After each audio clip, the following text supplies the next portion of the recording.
Buen día chicos, en la clase de hoy de física vamos a estar hablando sobre las leyes de Newton. Vamos a empezar a hablar sobre estas tres leyes.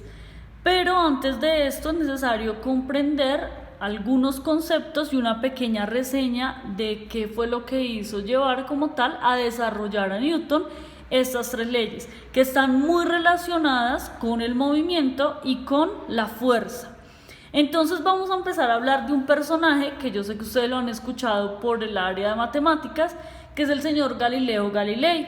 Y él experimentó con planos inclinados. ¿A qué me refiero? Acá tengo una pequeña imagen de dos planos inclinados donde él tenía una bolita que dejaba caer y se daba cuenta que esa misma en el otro plano inclinado continuaba su recorrido.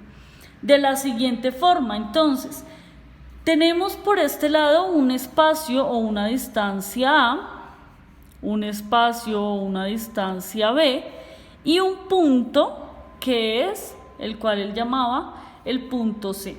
Él decía que entre una superficie mucho más pulida, es decir, esas superficies más lisas, y estas bolitas más perfectas, es decir, que no tuviera ningún tipo de desgaste ni que tuviera algo que colisionara con ella directamente, se evidenciaba que esa distancia o esa longitud A se parecía mucho a la distancia B, es decir, que era totalmente idéntica.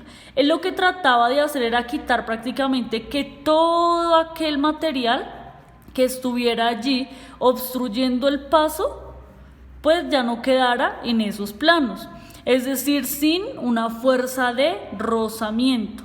Él quitaba todo esto y por ende entonces él decía que tanto el espacio A como el espacio B sería igual. ¿Listo? Entonces tenemos, para que ustedes también vayan tomando apunte, decimos que en la distancia o en la longitud A esta bolita acelera, pero cuando ella sube, acá vemos que va a haber un proceso de desaceleración. Quiere decir que en el B hay un proceso de desaceleración. Y entonces, él también decía que en C, que es lo que nosotros vamos a tener acá, en el punto medio, dice que ni acelera ni desacelera, ni acelera ni desacelera, porque es el punto medio. Allí llega la bolita, ¿cierto? Cuando ella baja va a quedar prácticamente que ubicado en el punto C. No hay aceleración ni desaceleración. Y todo esto logrando una oscilación permanente, que también la podríamos llamar eterna. Ella quedaría oscilando de forma permanente. En este caso, ya cuando nosotros vemos, digamos, lo que explicaba Galileo, luego viene a hablar también Descartes, que fue uno de los que también participó de esa teoría. Él también decía entonces que esa velocidad, a partir acá en este punto C, iba a quedar constante y permanente en ese punto C. Ya cuando tenemos esto, a esta parte de constante y permanente, porque si no hay, digamos, rozamiento, pues cuando llega acá podría desplazarse, ¿cierto?, libremente y seguiría en un movimiento constante. A esto es lo que nosotros venimos a llamar el principio de inercia. Y es que el principio de inercia nos dice lo siguiente, por favor vayan tomando apuntes. Nos dice que si sobre un cuerpo no hay o no actúa ninguna fuerza y este cuerpo estaba en reposo, este seguirá, digamos que seguirá así, en reposo. Pero también nos indica que si este cuerpo estaba en movimiento, entonces yo lo voy a poner acá. Y si estaba en movimiento, pues también seguirá en un movimiento rectilíneo uniforme. Si está en movimiento, ¿cierto? Si está en reposo, pues va a quedar en reposo. Si está en movimiento, este va a tener un movimiento rectilíneo uniforme. Como les digo, si acá no hubiese fuerza de rozamiento, prácticamente que al llegar acá seguiría ¿qué? Desplazándose de forma uniforme y de forma recta, en una velocidad constante, ¿listo? A esto prácticamente es lo que nosotros denominamos pues principio de inercia. Pero ¿qué será esto de la inercia? Déjenme, yo lo pongo por acá. La inercia es la tendencia de los cuerpos a estar en estado de reposo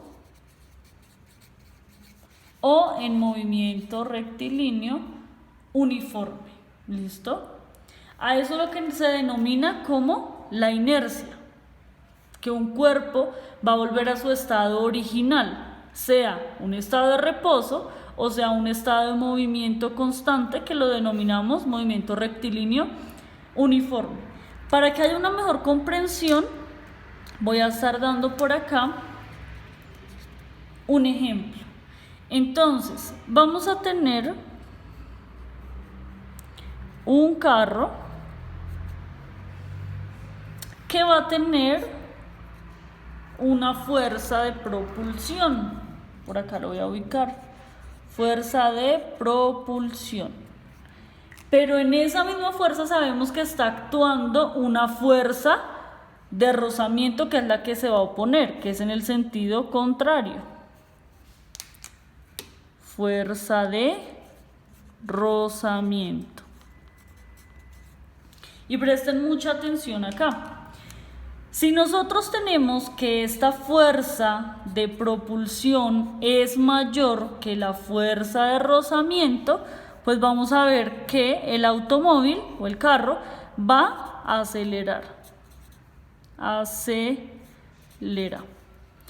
Si por el contrario decimos que la fuerza de propulsión es menor que la fuerza de rozamiento, es decir, que esta fuerza es menor, pues ¿qué va a pasar? Va a desacelerar, ¿cierto? Pero ¿qué ocurre cuando esas dos fuerzas son iguales? Tanto la fuerza de propulsión como la fuerza de rozamiento son iguales. Si las dos se encuentran en un punto, por ejemplo acá, pues estas va a tener una sumatoria, eso quiere decir sumatoria de fuerza igual a 0. ¿Qué quiere decir? Que el automóvil sí o sí, al tener la misma fuerza de propulsión y la misma fuerza de rozamiento ahí en oposición, pues va a tener un resultado de fuerza 0. Esto nosotros lo podríamos ver representado como reposo o como un movimiento rectilíneo uniforme. Y a todo esto es lo que nosotros denominamos un sistema inercial. ¿Listo? Para que ustedes por favor lo tengan muy claro. Cuando no actúe ninguna fuerza o cuando la sumatoria de las fuerzas sea igual a 0, hablamos de un sistema inercial. Importante que después de haber comprendido esto, empecemos ahora a hablar de la cantidad de movimiento. ¿Esto a qué hace referencia? a que la interacción de los cuerpos depende de dos cosas, de la masa y de la velocidad de los mismos. Por acá lo pongo, el producto de la masa y la velocidad de los mismos. Esto prácticamente que a mí me está dando a conocer la medida de la inercia. En otras palabras, lo voy a ubicar por acá. Un cuerpo, entre mayor masa tenga o mayor velocidad tenga, o un movimiento rectilíneo uniforme mayor, pues va a tener mayor inercia. ¿Listo? Esto en cuanto a una reseña pequeñita de dónde fue que salió todo esto al principio de la inercia. En ese momento lo que nos planteaba Galileo y Descartes y el principio de inercia, que como tal no lo vino a plantear el señor Newton, sonaba un poquito descabellado porque era totalmente diferente a lo que se creía en ese momento. En ese momento Aristóteles proponía que todo cuerpo donde no esté presente ninguna fuerza, es decir, que no actúe ninguna fuerza sobre un cuerpo, tenderá al reposo, sí o sí, era lo que nos decía Aristóteles. Sin embargo, con este planteamiento de Galilei, Descartes y de Newton, que fue el que, digamos, que organizó todas estas ideas, denominando como principio de inercia, nos dice que un cuerpo sin ninguna fuerza externa estará en reposo o en movimiento rectilíneo uniforme, es decir, en un movimiento con una velocidad constante. Era diferente a lo que se pensaba en ese momento. Para una mejor comprensión, la primera ley de Newton, pues prácticamente que se denomina como la ley de la inercia. ¿Qué nos dice? Que todo cuerpo permanecerá en su estado de reposo o de movimiento rectilíneo uniforme a menos que una fuerza neta externa actúe sobre él. Como ya lo había explicado, la ley de la inercia es la tendencia que tienen todos los cuerpos a mantener su estado original. Ese estado original se puede traducir de dos formas: estado de reposo o movimiento rectilíneo uniforme, de forma natural. Tengo por acá un ejemplo. En este caso tenemos una camioneta que lleva una caja. Esta caja no está sujeta ni amarrada ni con un lazo, mejor dicho, está ahí suelta. Simplemente la ubicaron. ¿Qué ocurre? Esa camioneta está parqueada. Cuando arranca esta camioneta, inmediatamente nosotros vamos a ver que la caja ¿hacia dónde va a ir? Hacia atrás, ¿cierto? ¿Por qué? Porque aún así esta caja, que tiene una masa, va a resistirse a dicho movimiento. Ella va a querer ¿qué? Mantener su estado original. Si ella está ahí y ella arranca, pues va a desplazarse hacia atrás. Pero ¿qué ocurre cuando ya esa camioneta va andando? Ya hay una velocidad y sin embargo, de una forma muy brusca, frena. En este caso podemos ver todo lo contrario. La caja ya no se va a ir atrás, sino que se va a ir ¿hacia dónde? Hacia el frente, hacia adelante. ¿Por qué? Porque ella también va a querer mantener su estado original, es decir, estar en estado de reposo. Ella va a hacer una resistencia. Cuando de pronto nosotros vamos en un automóvil y sin saber, porque no somos los que vamos conduciendo, el conductor frena de una manera muy brusca, el cuerpo de nosotros se va ¿hacia dónde? Hacia adelante. Y esto es gracias a la ley de inercia. Nuestro cuerpo necesita mantener su estado original. Eso cuando hablamos de un estado de reposo. Pero hay otros objetos o elementos que encontramos en nuestro entorno que pueden estar en un movimiento rectilíneo uniforme. A esto, por ejemplo, me puedo referir a un péndulo. Su sistema natural y original es que esté ¿cierto? En una velocidad constante de un lado a otro. Cuando uno dice es que se mueve por inercia, sí, porque es su estado natural. Es decir, no hay una fuerza externa, sino que él mismo empieza a ejercer algún movimiento o un estado de reposo. A esto hace referencia la ley de la inercia, que es la primer ley de Newton. Espero estén tomando apuntes, chicos. Cualquier duda que ustedes tengan, por favor me la hacen saber. Hoy simplemente estamos hablando desde un punto totalmente teórico. No estamos haciendo un cálculo matemático. ¿Listo? Más adelante lo vamos a estar viendo. Entonces, respecto a lo que decíamos acá, y me devuelvo un momentico, cuando decimos que un cuerpo entre más masa o mayor velocidad o mayor movimiento rectilíneo uniforme tendrá mayor inercia, ¿a qué me refiero?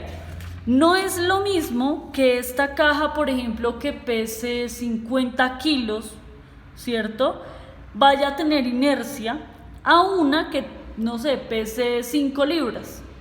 Entonces, si yo tengo mayor masa, porque por acá digamos que son 50 kilogramos y acá digamos que son 5 kilos, menor masa, pues hay una que va a resistir más que la otra.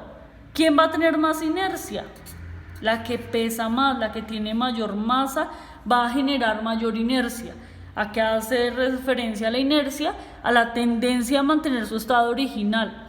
Es decir, no es tan sencillo correr una caja que pese 50 kilos porque va a presentar mayor inercia, o sea, va a presentar mayor resistencia a otro movimiento, mientras que la de menor masa simplemente va a tener menor inercia y se va a generar un movimiento o un cambio de acuerdo a la vibración que esté presentando el entorno. ¿Listo?